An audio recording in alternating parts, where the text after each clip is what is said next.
Hi, welcome to my channel where we provide an alternative view about common narrative. Today's topic is North Korea. I believe it is currently a hotspot that is being totally ignored, and every focus is on Ukraine and Taiwan, and everybody forgets about North Korea. So if you are interested, please continue watching.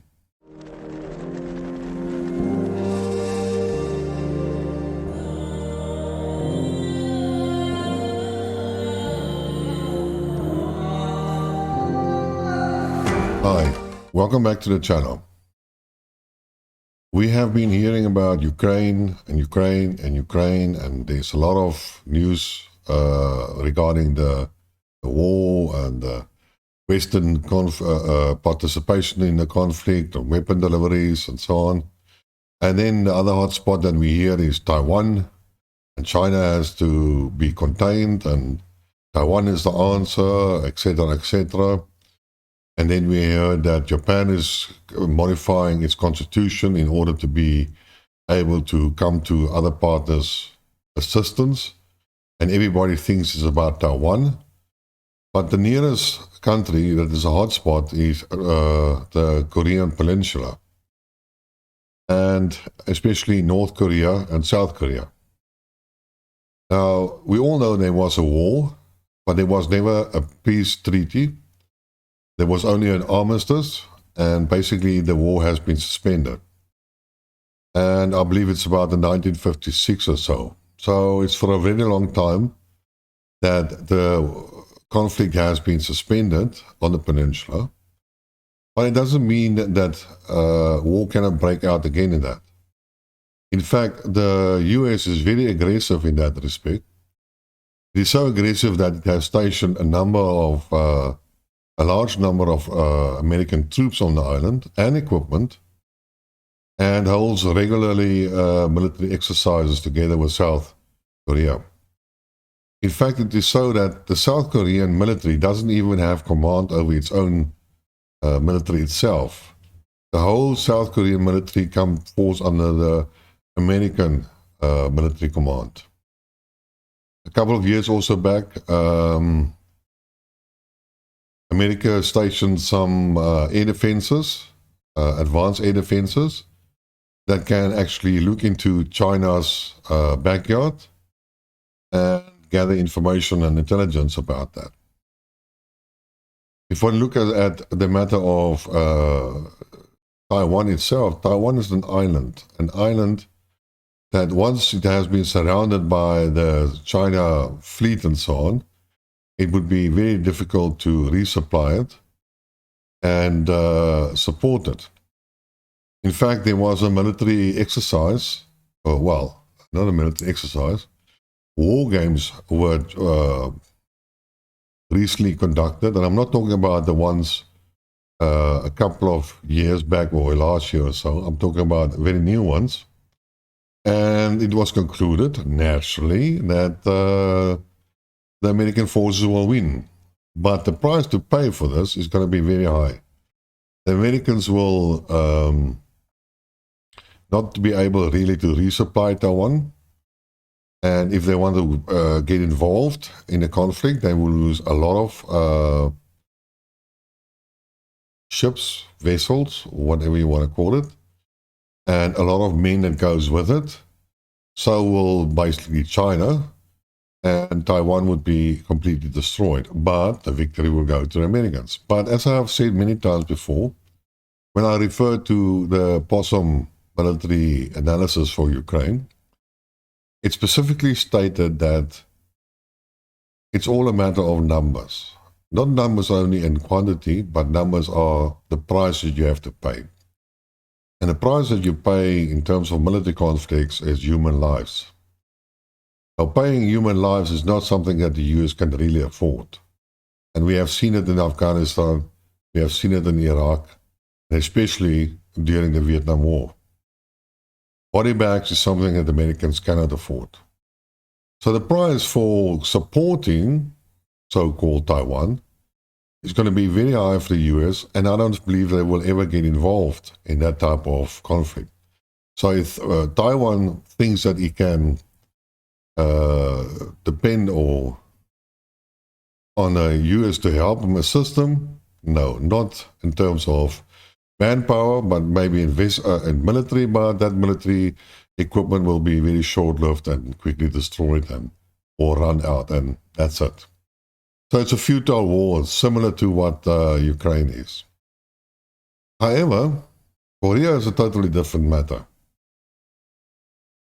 Korea itself will be something like a war between South Korea and North Korea, with either Russia or China supporting North Korea and America basically supporting South Korea. Now, then the battle will be something totally different. And there will be ways in order to contain China in terms of maritime and supply lines. And similar, the Chinese will do something. But then we also have Japan, which is not far away from South Korea. And Japan can be easily resupplied. And from Japan, you can easily resupply effectively South Korea. And neither South Korea nor Japan can be fully encircled and cut off from any resupply. So that would be a totally different military strategy and outcome. The only problem is that South Korea and Japan are highly condensed cities and highly condensed population. So any missile attack on these cities will have seriously civilian casualties. Not that the Americans really care about that, but one never knows.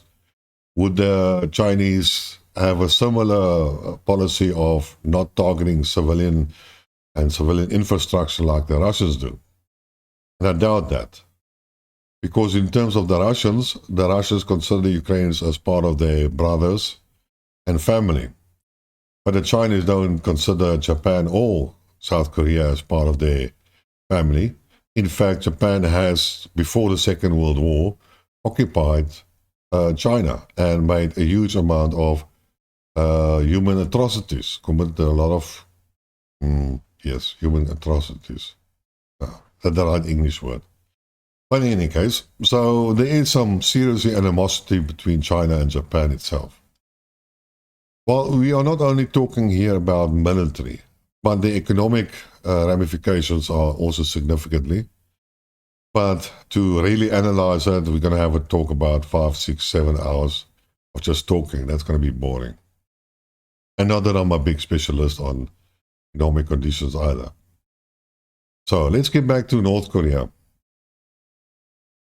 South Korea is, and the US, is always holding military exercises in order, as I stated, to deter the North Koreans in attacking and to create coordination between the two militaries.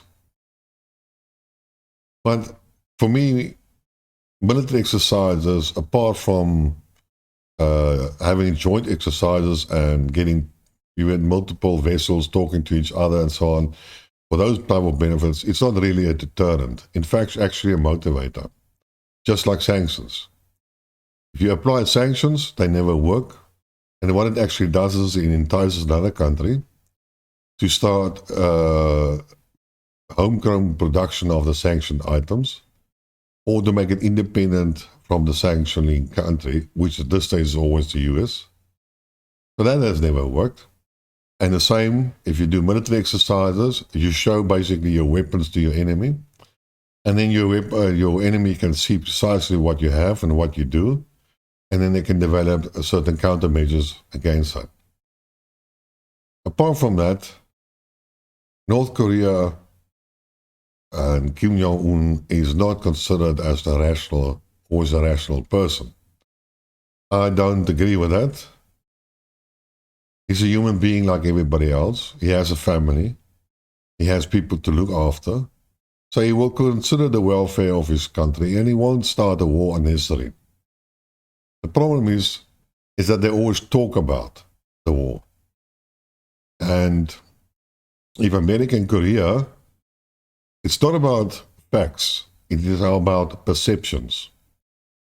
And the military exercises that were kept this year from about the 13th of March till about the 4th of April. Yes, it was initially till the 23rd of March, but then it was extended until about the 4th or 5th of April, after each one concluded.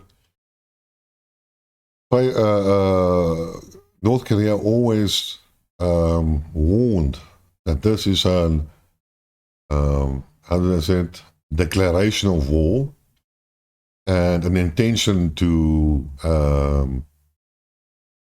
enter North Korea by the Americans and the US. And like I said, it's not that they would have done it, but it is the perception of North Korea. Just like sometimes if people say, but NATO says they're not directly involved in the Ukrainian war, they can argue as much as they want. It is Russian perception whether they are involved or not. It makes it totally different. In any case, so in these exercises that they had, they even included a nuclear bomber, American nuclear bomber, a B-52, and it simulated a nuclear attack on North Korea. That is very dangerous. And apart from that, and then they flew this aircraft, and it was just not long after a lot of B-1 bombers were actually deployed to South Korea. So America deploys a number of bombers to South Korea, B-1s, and then thereafter they hold a military exercise with aircraft carriers and other boats and so on, missile launchers, and then they employed a B-52 bomber, a nuclear capable, which is accompanied basically by South Korean F-16s and F-15s. And then they simulate a nuclear bomber around on North Korea. Now, if that is not provocative, then I don't know what it is. And this North Korean might as well thought that, hey, here comes the attack, here comes the invasion.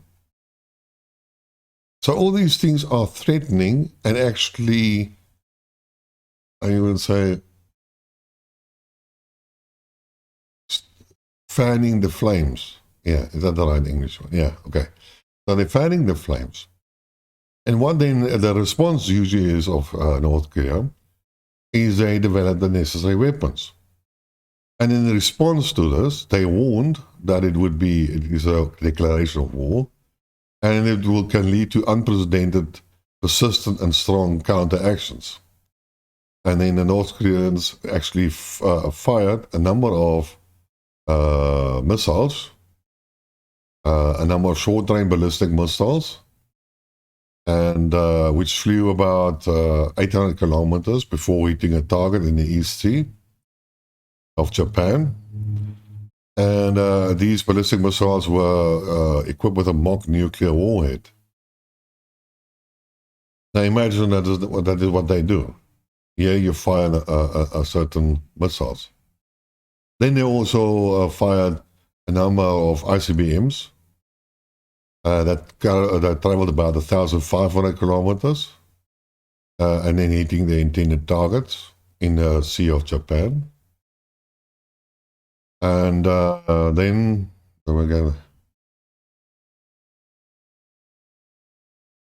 and in response, the Americans decided to extend the military exercises from the 23rd of March till the 4th of April.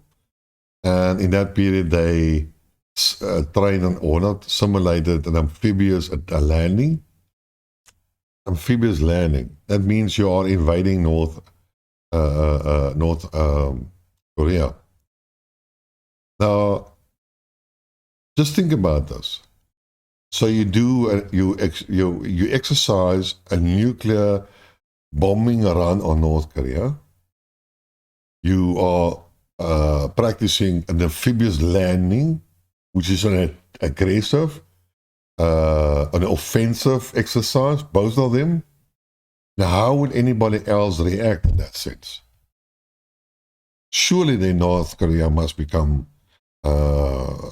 worried about the whole story. But no, typical Americans, they have to do it in order to deter China, and then they blame the response of North Korea as an aggressive move.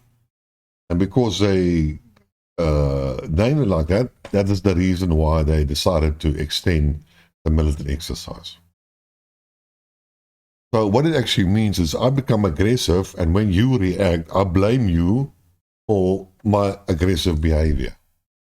This is how these guys are arguing. I don't know where logic has gone, but that's unfortunately how it goes. In any case, in this amphibian exercise, there were about 30 vessels from both countries, about 70 aircraft, including F-35s, and attack helicopters, and about 50 amphibious assault vehicles.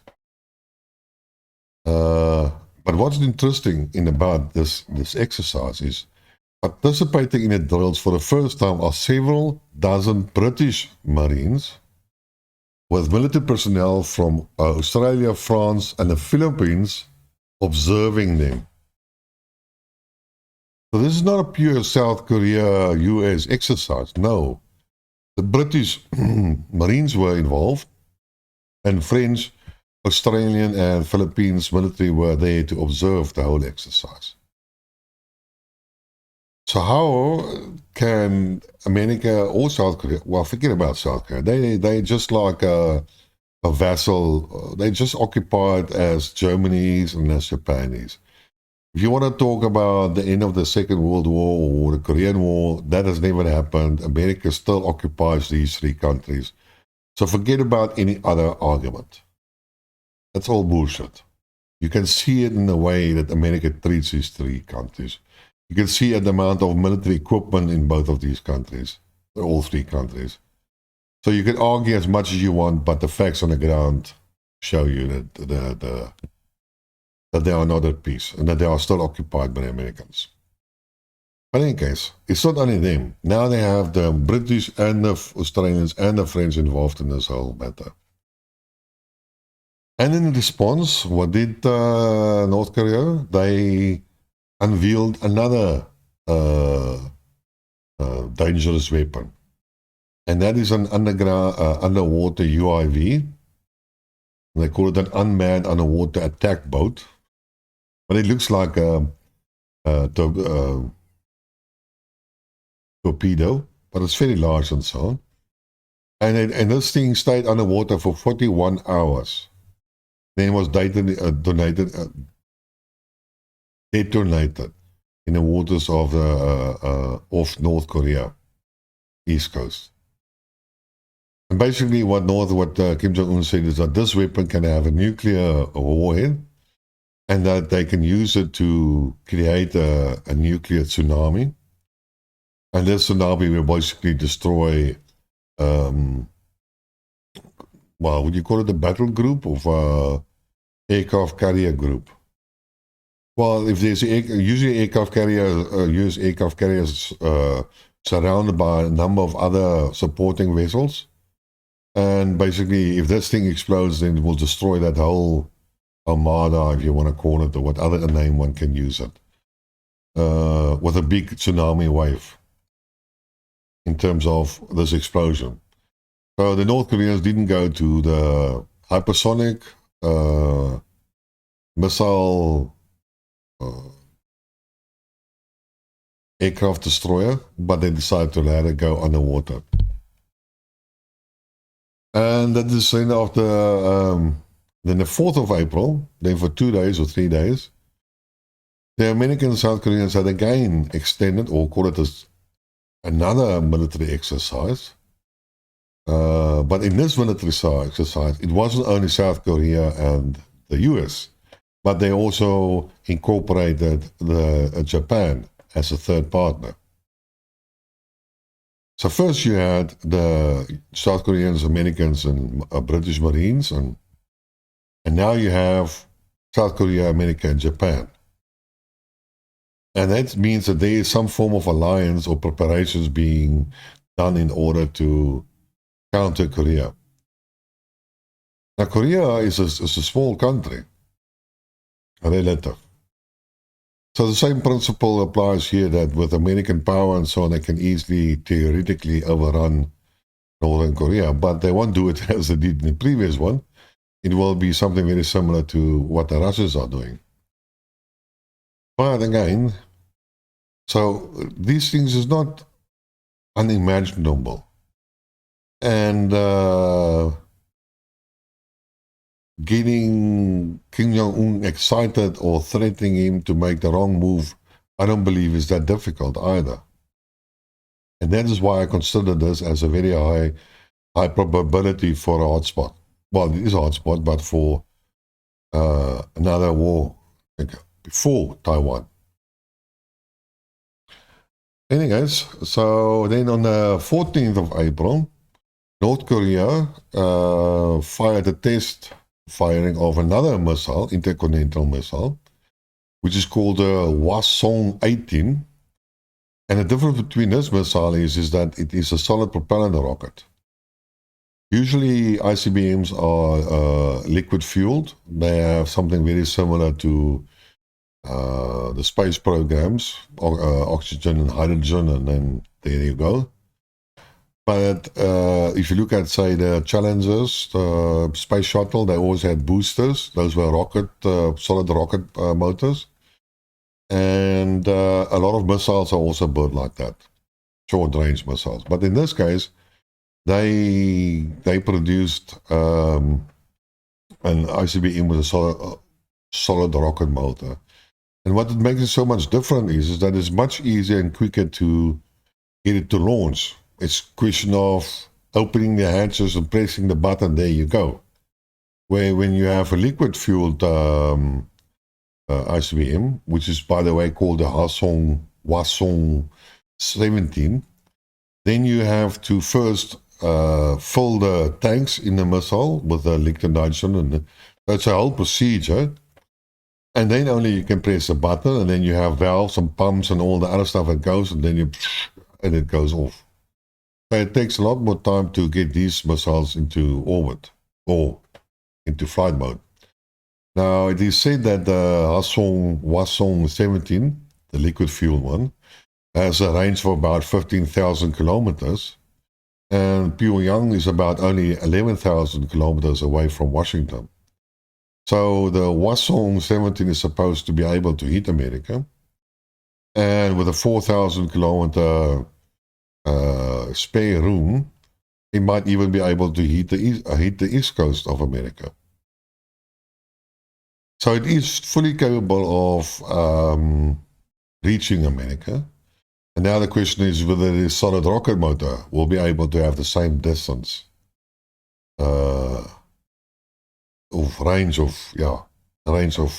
reach the American coast. And because it can so much quicker be launched. And just remember, like I always said, you have to look at the price that is being paid. And usually America is not involved in any war physically, American soil. So American wars are always fought on another country's soil. And America itself never experienced any physically damage to the infrastructure. But it looks like North Korea is not in that position. And North Korea is also not a country that will only focus on South Korea. Because at the end of the day, South Korea, just like the Russians, are part of their brothers, and they have family in them. But they can antagonize these South Korean people in order to stand up to their American masters, and then chase the Americans out, and then you reunite with North America. But in the meantime, North America will basically inflict damage on US soil as well. And then we have a totally different ball game. So America must think very carefully before becoming aggressive, because that is a clear stated objective of Kim Jong-un. Anyway, so on the 19th of April, there came this other story out that South Korea was planning on providing 155 artillery shells to Ukraine via the US. And then they wanted to make out, no, we're not involved in the war. We're going to lend the Americans the 500,000 rounds. And whatever happens after that, that's not our concern. And they think they consider that as indirect aid to Ukraine. And it would supposedly show that Seoul was a responsible member of the international community without provoking Russia. So I think they can get away with this lending, playing of words. But I always say, it's all about perceptions. How the Russians going to perceive it. And the Russians have clearly stated that by Medvedev, Dmitry Medvedev, that should South Korea provide artillery rounds to Ukraine, directly or indirectly, then Russia might consider providing North Korea with advanced weapon systems, which will probably include the S-400s and the supersonic missile systems for anti-ships and so on. And that would be naturally a dangerous escalation in that peninsula itself. And like I said, if the South Koreans are dumb enough to think that they can play around with words, that's going to make an effect. They're very naive. Anyway, so what happens on the 21st of April? And on the 21st of April, North Korea announces they're going to launch their first satellite, military satellite. Now, in order to launch a satellite into orbit, you have to have a very powerful rocket. And a powerful rocket is similar to an ICBM, because the ICBM is a missile that leaves our atmosphere more or less, and then travels in a trajectory to wherever their target is. So they go very high up with air thin, and then it's like they use the Earth rotation and everything, and the atmosphere and stuff, all like that, to travel all the distance. So basically, launching satellites the rocket usually can be used for dual purposes. And again, naturally, the Americans are very upset about that. But what can they really do? I mean, they are actually encouraging it with their stupid military exercises. What else do they think North Korea is going to do? Sit around and be threatened? No, it's not within their culture to do that. And since in any case America has lost the Korean War, why would the North Koreans sit back and say, hey, you are stronger and I'm going to do what you tell me to do? No, it's not going to be like that. So as you can see, North Korea is a hotspot. Nobody really talks about it. You get sporadic type of news items about it, but that's about it. And I'm not sure that Kim Jong-un is on the same patience par as Xi Jinping or Vladimir Putin. I don't think he has the same patience. He has a way different attitude towards his people and the enemy, a much more stubborn one, which is supported by his populations in terms of having the same type of attitude. And if there is a war, it will happen there. Taiwan it's nonsense. If the Taiwan leadership thinks they can start a war against China, they are naive. And with the election coming up in January next year, who knows what will happen to Taiwan's leadership in any case. And should the opposition party come into power, then they are not so anti-Chinese. So doesn't mean that China is that hot as everybody expects or everybody talks about. It is just typically bullshit from the Americans. They're achieving nothing. Okay, they're achieving actually weapon sales, because in the last couple of years, Taiwan has placed about $19 billion worth of armament orders to America, which hasn't been delivered yet. So one has to ask the question, if I order weapons and I have to wait so long, in times of war, look at Ukraine. I'm not going to get any replenished additional weapon systems. I'm going to run out. And what then? People have already died, my infrastructure has already been destroyed, and I cannot win the war. But that's stupidity. And in the meantime, China surely will have some clandestine operation in Taiwan to convince people like the Americans with their typical NGOs to swing the vote into the competitive sphere of Taiwan. So, this current one has already shown in the municipal election, they have lost a lot of seats. So they are not that, they don't have the support anymore. And there's a good chance that party will basically leave power. The party that is a lot more China friendly or neutral. We can always call it neutral. Anyways, that's my story for today. Watch out for South Korea. Will there something happen? I don't know, but the chances are they much higher there than in Taiwan. So until next time, cheers.